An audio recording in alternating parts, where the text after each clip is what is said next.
Yo, what is up sa inyo mga chong? Good day nga pala sa ating lahat.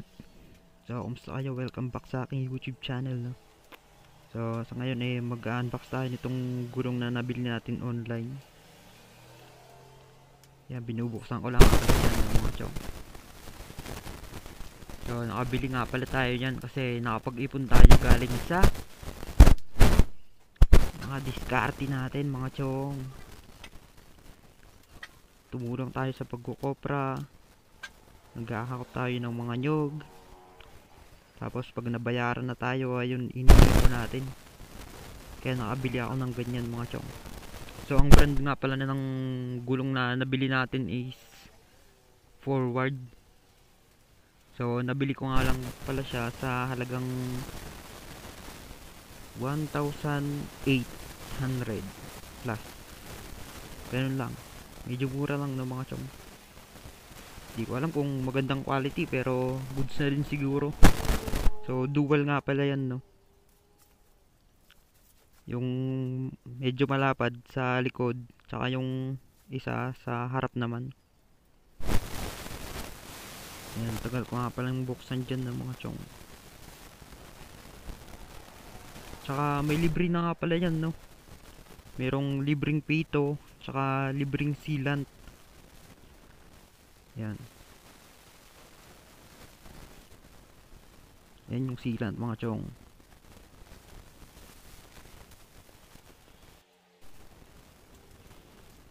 Ayan na mga chong, binubuksan ko na dyan. So hindi ko nga pala binuksan ng buyang kasi papakabit ko pa naman. E di dun na lang sa magkakabit yung sila lang magbukas. Yan, kinuha ko na yung sealant na isa. Tag-isa na nga pala yan mga chong no. Tag-isang pito sa harap at likod, tapos tag-isang sealant naman sa unahan at likod din.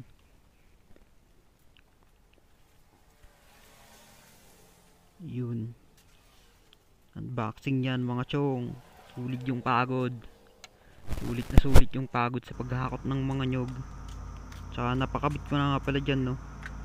At ang gagawin ko naman is mag-change oil naman ako dyan. Tsaka palitan ko din yung gear oil. Yung bayad pala dun sa pagpakabit ng gulong natin is 150 sa likod at 100 pesos sa unahan. Goods na goods yung quality ng pagkakabit ng mga chong kasi ginagamitan nila nung machine. May ginagamit silang machine para hindi magasgasan yung mugs natin. Kaya sulit na sulit yung bayad no. Bali 250 lahat, harap at likod. Ayan, kinakalikot ko na dyan yung bolt na drain bolt sa ilalim ng basta hindi ko yun alam, hindi ako mekaniko pero medyo marunong naman magpalit ng langis para makalibre na sa labor no, kasi kung ipapapalit pa natin sa mga shop baka magastos din, dagdag bayad na naman, kaya tayo na lang, marunong naman tayo. Tingnan nyo na lang, no. Hindi na ako masyadong makita dyan mga chong. Pinakalikot ko na kasi yan. So panoorin nyo lang mga chong. Wala na ako nang sasabihin mga chong eh. Pasensya na kayo ah. Saka maraming salamat nga pala sa sumusuporta sa akin. Kahit na 40 lang yung views or mga nasa 20, okay lang na. Ganun talaga yung buhay. Sabi nga 'di ba, kanya-kanya tayong timeline. Malay natin biglang nag-viral yung mga videos natin. Tapos makilala tayo. Alright.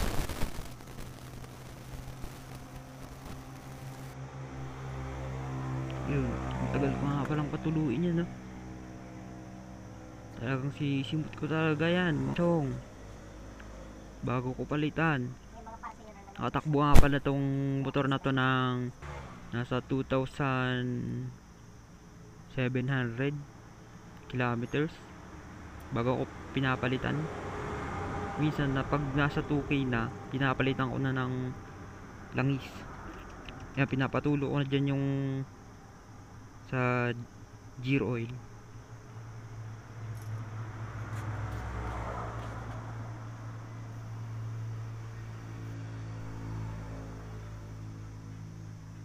Yan, nililisan ko nga pala dyan yung mga bolt, no,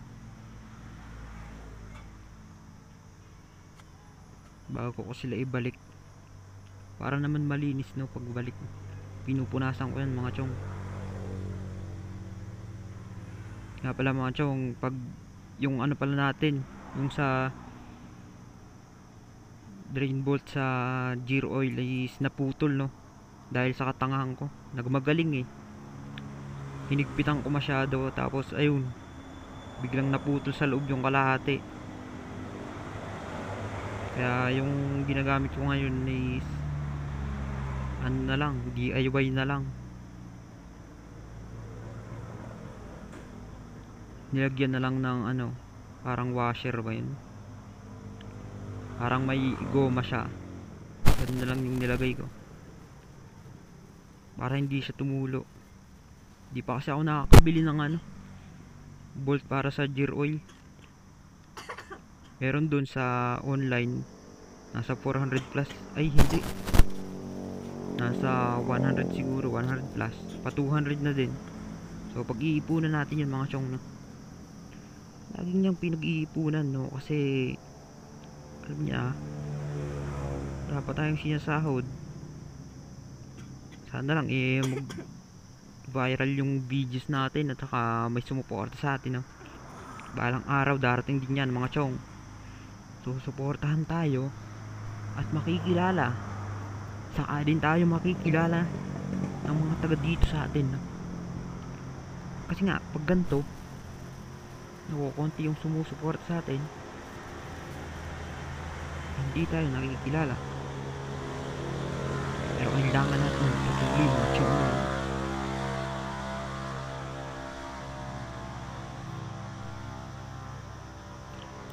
Yun mga chong, nililisan ko na naman dyan yung bolt sa drain, sa gear oil.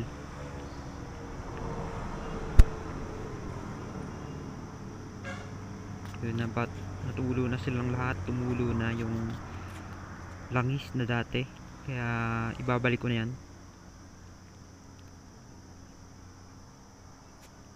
Siyempre punasan natin bago natin ibalik yung bolt, no, DIY na bolt. Panoorin nyo lang mga chong. Nakawalan ako ng sasabihin mga chong, eh hindi tayo expert sa gantong voice over na yan, kaya pasensya na kayo mga chong. So, kasi hindi pa nakaka-subscribe pala, no, mag-subscribe ka na, at saka alam niya, huwag niyo sana i-skip yung ads. Yung pasensya na kayo mga chong, medyo mahaba pa yung video natin, hindi ko na pinutol, no. Nasa 20 minutes, 20 plus. Konti lang naman yun. Panoorin nyo, no, kasi tulong nyo na din sa akin mga chong. Maraming salamat sa nanonood sa akin chong. The best kayong lahat. Tsaka sa mga nagmumotor, eh mag-iingat din kayo palagi, no.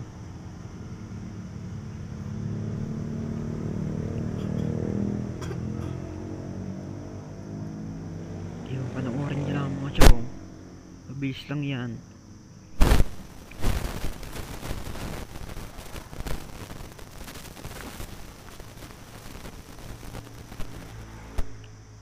Pinas forward ko na nga pala dyan, no, kasi kung napakabagal naman is baka abutin niya ang 30 minutes yung video natin.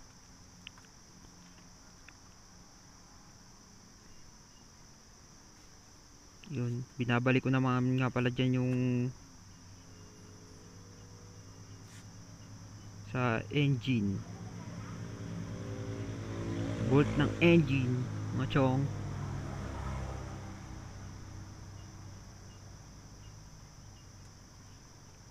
Sorry mga chong, hindi ako magaling sa gantong voice over. Nag-aaralan ko pa lang yung mga technique sa pagbo-vlog, no. Pero kahit na ganun is sinusubukan natin, kahit sinusubukan natin dumiskarte sa buhay, no? Di man tayo natatanggap sa mga trabaho na ina-applyan natin, nagsusumay ka pa rin tayo sa malinis na paraan at hindi sa illegal, hindi katulad sa mga corrupt na yan, no? Ang tagal ko nga palang walang upload, no, mga chong, kasi yun nga, dahil sa dumiskarte ako para makapag-ipon ako pang bili ng bagong gulong, kasi madulas na yung gulong natin na dati. Ano nga pala yung gulong natin na yun? Yung stock na gulong nito, Dunlop. Kaya yung gulong niya umabot din ng lagpas 1 taon. Higit 1 taon na tong Pasio,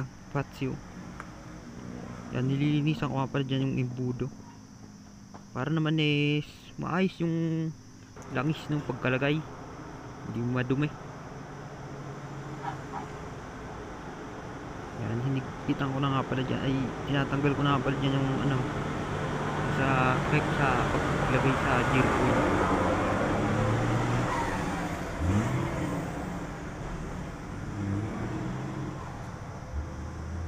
Nilalagyan ko pala ng ano, ng tela. Tinatanggal ko yan kasi ginagamitan ko ng plies, baka masira Ganun yung ginagawa kong technique para hindi siya bumakat yung mga ngipin ng plies, kasi medyo meron yung mga linya-linya, di ba? Yung long nose na plies, baka pag diniinan is bumakat sa takip. Yun, nilinisan ko nga pala yun. Tsaka yan, pinutol ko na yung panglagay sa gear oil.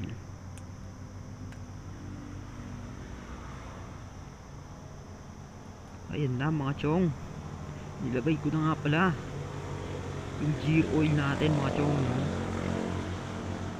Goods na goods yan, napakagandang gamitin pag bagong palit. Sobrang gaan, sobrang smooth mga chong, parang bagong bago yung patio natin mga chong.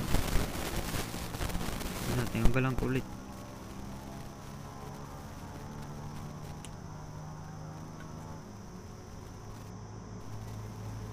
Tinanggalan ko nga pala ulit kasi hindi masyadong tumutulo, no? Ang hirap patuluin.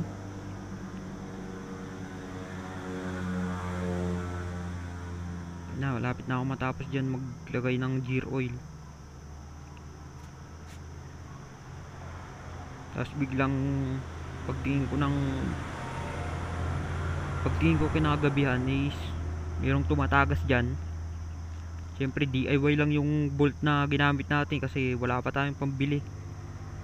Sa katangahan ko kasi naputol yung bolt sa drain plug ng gear oil. Ayun, kapalpakan. Pero ganun talaga yun, no, mga chong. Sa buhay is merong TAE method. Alam niyo yun? TAE method, trial and error. Kailangan lang nating sumubok, no? Subok lang ng subok hanggat buhay tayo. Malay natin, kakasubok natin is magtagumpay tayo sa buhay. Kasi kung hindi naman natin susubukan, baka wala tayong marating. Tingnan nyo ako, higit 1 taon na akong unemployed college graduate. Kahit na-down minsan, magpapatuloy pa rin, no? Tuloy lang, apply lang ng apply. Kahit napakababa ng mga offer dito sa Pilipinas, no, mga chong, kahit college graduate ka man. Pero kahit sa politiko, no, mga chong, basta Pilipino ka at able to read and write, ganun lang yung qualification nila, grabe naman yan. Ganun kabulok dito sa Pilipinas, mga chong, no? Ayan, tinatanggal ko na pala dyan yung sa engine oil, yung takip, kasi dyan naman ako magpapalit ng langis. So yung nilalagay lang pala dyan no is 800 ml, ganun lang. Hindi ganun kadami no. Hindi ko inuubos yan. Yan, nililinisan ko yung tawag dyan, hindi ko yun alam eh. Basta pang takip yan mga chong.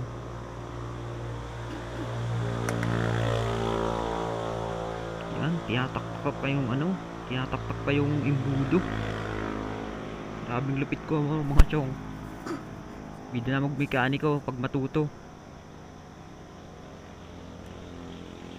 Yan na, blue core yung gamit ko mga chong, Yamaha blue core yung palit. Lalagay ko na pala dyan mga chong. Panoorin nyo ang mga chong no.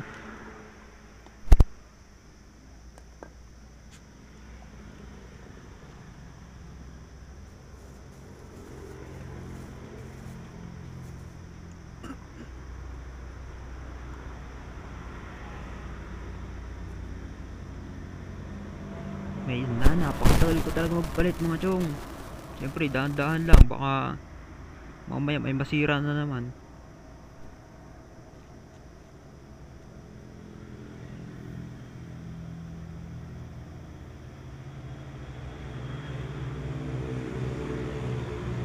Yung goods na goods yan mga chong. Pagkatapos natin yan, napagandang gamitin ng motor natin pagka bagong palit ng mga langis. Sobrang smooth, parang bagong bago. So hindi nga pala ako muna nagpapatakbo ng mga lagpas sa 50. Sa bagay, hindi naman ako palagi nagpapatakbo ng gano'n na mabilis. Kasi nga, bago pa yung gulong natin, medyo nadudulas-dulas pa yan kasi parang meron pang langis. Diba masyadong pwedeng patakbo ng mga ganun. Saka hindi naman tayo kasero. Siyempre mahal natin yung buhay natin mga chong. Yun na, binabalik ko na. Tapos ko na nga palang malagyan ng langis. Bagong langis mga chong. Hinihigpitan ko na nga pala dyan no, mga chong.